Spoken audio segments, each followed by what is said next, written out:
ito kung mahal natin ang ating kapwa. Naano pero pahitang ko yun. Brother, wala akong ilumotin. Kaya akong ginagawa ito na halman mo si Mark.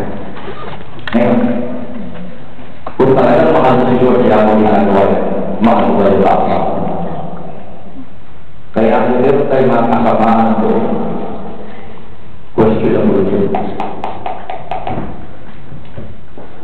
Pinag-iwala tayo ng demonyo na kaya ako ginagawa ito mahal mo si George. Pero di reality lang ba? You think you are okay. But in reality, you are not okay. Bakit? Nag-isip tayo dito.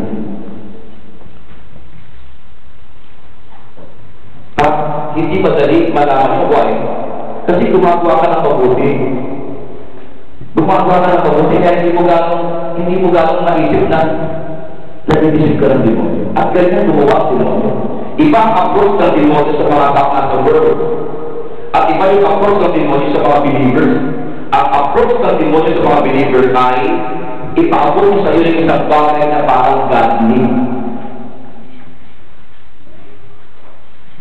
Hindi ka nilalapitan para kusulit na ang kanyang dadalhin sa iyo obvious na masama. Dahil bilang mananampalataya, i-review ko niya. Kaya ang dating ng demonyo sa kanyang pamulukso sa mga katulad dating mananampalataya, ay yung kanyang ilalapit sa iyo para maka-Diyos. Amen. Kaya, ang hirap palitin, ginagawa ko yung mga gawain maka-Diyos, mga kapatid ko, kaya akala natin, I am okay. We are okay. Kaya, para ma-check po natin kung talaga pag-ibig nga sa Diyos ang kanila na makakita ko check. Okay pa yung relationship ko sa kapwa. Open your spirit.